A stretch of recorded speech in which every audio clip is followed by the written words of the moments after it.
You will leave this courtroom with nothing but the coat on your back, Margaret, so I hope it's a warm one, Richard Hensley whispered, loud enough for the gallery to hear, his voice stressed in a smile that no longer reached his eyes. Margaret did not answer him. She simply turned the small gold ring on her finger, the one she had never stopped wearing even after the papers were filed, and looked straight ahead at the empty judge's bench, where in a few moments a woman she had never met would decide whether 11 years of her life had ever truly counted for anything. Outside the tall courthouse windows of Cook County, the late autumn sky hung low and gray, the kind of sky that made everything beneath it feel smaller. And somewhere down the corridor, a clock ticked with the slow patience of something that already suspected how this story would end. Margaret Hensley was 52 years old, though grief and quiet endurance had carved years into her face that no calendar could account for. She had once been a woman who laughed easily and believed without question that love, if built carefully enough, could survive anything the world threw at it. She had believed that most fiercely back when she and Richard lived above a laundromat in Cicero, in a 600-square-foot apartment that smelled faintly of detergent and hope.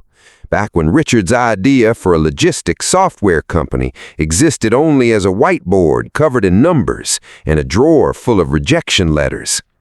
She had believed it while working double shifts as a hospital billing clerk, coming home each night smelling of antiseptic and fluorescent light, only to sit across from him at their small kitchen table until 2 in the morning, helping proofread pitch decks she barely understood, because she understood him, and for a long time that had felt like more than enough.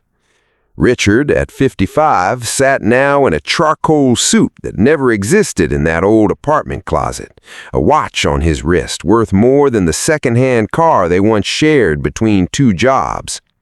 Hensley Logistics was worth over $40 million, a fact printed in 3 business magazines, none of which had ever once spelled Margaret's name. He had stopped thanking her somewhere around year 5. By year 10, he had stopped seeing her altogether, the way a man forgets the walls holding up the roof over his head, until those walls are the only thing standing between him and the storm. What almost no one in that courtroom knew, not even Margaret's own attorney until recently, was that Richard had once been a different man entirely, a nervous, sincere young dreamer who used to leave handwritten notes on Margaret's pillow before her early shifts, notes that said things like, "Whatever happens with this company, you are the reason I keep believing in it." And Margaret had kept every single one of them in a small cedar box, because some part of her had always known that the man who wrote those notes was still buried somewhere beneath the one now smiling at her, like a stranger across a courtroom table. That was the part that made this so unbearable. Not that he had become cruel, but that he had once been so tender, and had simply let that tenderness starve while he fed everything else.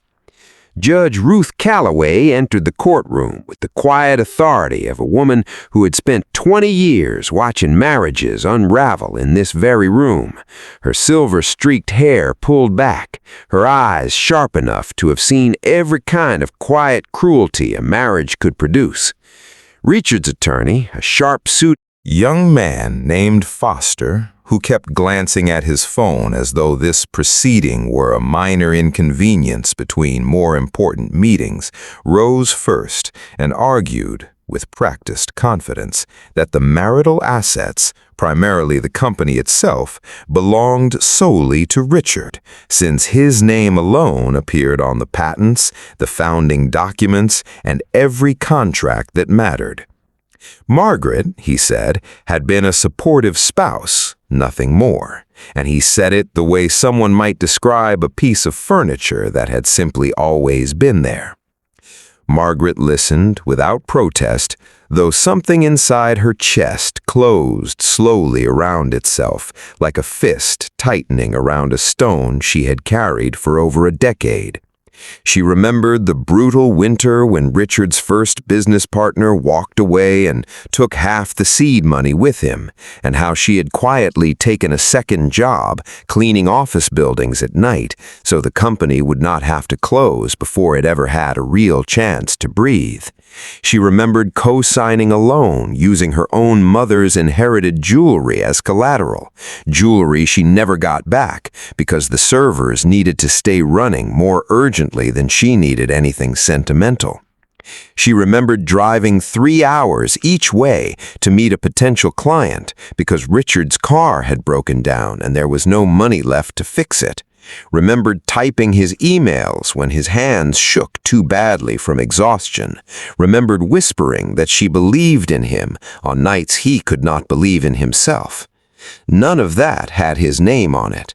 All of it, however, was written down, carefully, in a green ledger she had kept hidden in a shoebox at the back of her closet for 11 years, a habit she had begun, not out of suspicion, but out of some quiet instinct that one day her sacrifice might need proving, though she had never imagined she would need to prove it against the very man she had sacrificed everything for. When it was her attorney's turn, a steady, soft-spoken woman named Diane Whitfield, she did not raise her voice or reach for theatrics. She simply asked the court's permission to enter a series of documents into evidence: financial records showing Margaret's direct contributions during the company's founding years, bank statements proving Margaret had personally covered the mortgage for nearly 4 consecutive years, while every dollar of early revenue was reinvested into the business, and finally, a letter, handwritten, composed by Margaret only 2 weeks earlier, addressed not entirely to Richard and not entirely to the court, but to the truth itself. Richard let out a short laugh when the folder was handed up to the bench, murmuring something to Foster about sentimental nonsense, loud enough that a few people in the gallery turned their heads. Margaret heard it, the way she had heard smaller versions of it for years, comments dressed in enough charm that outsiders assumed he was joking. There was no charm left in his voice today. Before the judge could begin reading, something happened that no one, not even Margaret, had fully prepared for. Diane quietly informed the court that alongside the financial documents, they were also submitting a series of internal company emails recovered through the discovery process. Emails Richard had sent to an early investor during the company's 3rd year, in which he described, in his own words, that the business would have folded completely without his wife liquidating her personal savings and taking on outside work to cover their household, so he could focus entirely on funding operations. Emails in which he had once written that she was, in his own phrase, the reason this company is still breathing. Richard's face went pale in a way it had not gone pale all morning. He had said those words once, years ago, when he still remembered them as true, and hearing them now read back to him by a stranger in a black robe seemed to strike him harder than anything Margaret's attorney could have said herself, because these were not accusations, they were his own forgotten confessions. Judge Calloway lifted the handwritten letter next, adjusted her glasses, and began to read aloud in a voice that was measured, unhurried, the voice of someone who instinctively understood certain words deserved to be spoken slowly. The letter began simply. Margaret had written that she was not asking the court for anything that did not already belong to her. She wrote that for 11 years she believed marriage meant 2 people building one life together, and that she had never counted her sacrifices out of bitterness, but because some quiet part of her had always known that love without acknowledgement does not disappear. It simply waits, patiently, for the moment it can no longer be ignored. She wrote about the nights she balanced 2 jobs and an entire household so Richard could chase a dream that had once, in its earliest and most fragile form, belonged to both of them equally. She wrote about her mother's jewelry, gone now, spent on a company that would never know her mother's name. She wrote that she had learned through a mutual friend that Richard once described their marriage to a colleague as the price he paid to get where he was going, and how those words had settled into her chest like a stone that never fully dissolved until this very moment. And she wrote, finally, that she was not seeking revenge, and she was not seeking pity, only the plain, undeniable truth spoken aloud in a room where truth still mattered, because she refused to leave this marriage the same way she had lived inside it, unseen. When Judge Calloway finished reading, the courtroom had gone entirely silent, the kind of silence that presses against the ribs. Richard's confident posture had cracked, his jaw tight, his eyes fixed on the table rather than on his wife, and for the briefest moment something crossed his face that might once have been shame, though it was impossible to say whether it was shame for what he had done or shame at finally being seen so clearly after years of hiding behind his own success. Margaret did not look at him. She looked instead at her folded hands and felt, for the first time in a very long time, something inside her begin to loosen. Judge Calloway set the letter down and addressed the room plainly, stating that marital contribution is not measured only by whose name appears on a founding document, but by the combined effort, financial and otherwise, that allows a shared enterprise to survive its most fragile years, and that the evidence, including Richard's own words from years earlier, made clear that Margaret's sustained support had not been incidental, but foundational. When Foster attempted to argue that emotional contribution held no legal standing, the judge reminded him evenly that mortgage payments, collateralized loans, and a founder's own written admission were not emotional matters at all. They were financial facts, undisputed and permanent. Richard said nothing. For the first time all morning, he sat completely still, his hands pressed flat against the table. And Margaret, watching him from the corner of her eye, felt not triumph, but something closer to sorrow, the particular sorrow of watching someone you once loved shrink beneath the weight of choices only he had made. She had not come here to destroy him. She had come here to be seen, and his diminishment was simply the unavoidable cost of the truth finally being spoken. The ruling that followed was framed not as punishment, but as correction, an acknowledgement that Hensley Logistics could not have survived its founding years without Margaret's direct and sustained sacrifice, and that fairness demanded a settlement reflecting that reality. When the hearing ended and the room began to empty, Richard lingered near the door, something unspoken forming behind his eyes, perhaps an apology he could not quite bring himself to voice. Margaret did not wait for it. She gathered her folder, thanked Diane with a small, tired smile, and walked out into a hallway where the autumn light had shifted from gray to something faintly touched with gold. She stood there a long moment, breathing air that felt, for the first time in years, entirely her own. She thought of the young woman she had been above that laundromat in Cicero, the one who believed love meant quietly disappearing into someone else's dream. And she thought of the woman she had become, who had learned, at great cost, that love without recognition eventually asks a person to vanish completely, and that no dream, however successful, is worth vanishing for. In the weeks that followed, Margaret did not return to bitterness, though no one would have blamed her if she had. She used part of her settlement to enroll in the small business program she had quietly given up years earlier to support Richard's ambitions, a dream she had mourned in silence but never once mentioned aloud, believing at the time that her own hopes could simply wait their turn.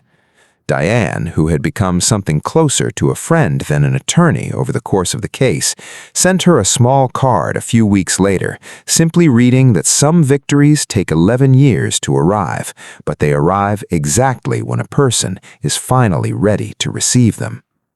Word spread quietly among Margaret's old hospital colleagues and her small circle of friends that she had walked into that courtroom expecting to be dismissed and had walked out instead, having finally been heard. Some who heard the story focused on the exposed emails, on the drama of a wealthy husband humbled in open court. But those who truly understood Margaret understood that the real victory had nothing to do with the settlement at all.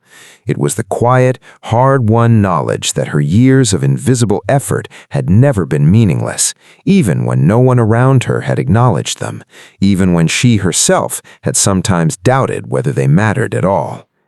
Nearly a year later, Margaret opened a small consulting office of her own, and on the day she hung her name on the door, gold letters catching the afternoon, Light. She placed her mother's photograph on the desk beside her, a quiet promise that some things lost could still be honored, even if they could never be returned. Truth, she had learned, does not need to be loud to be powerful. It only needs to be spoken eventually, in a room willing to listen.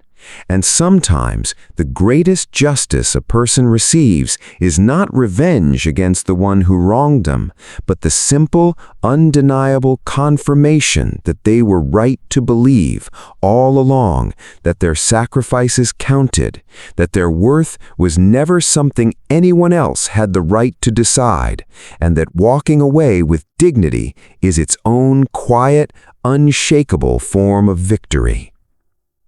If this story moved you, if it reminded you of someone who gave everything and asked nothing in return, take a moment to subscribe, because these are the stories worth carrying with you.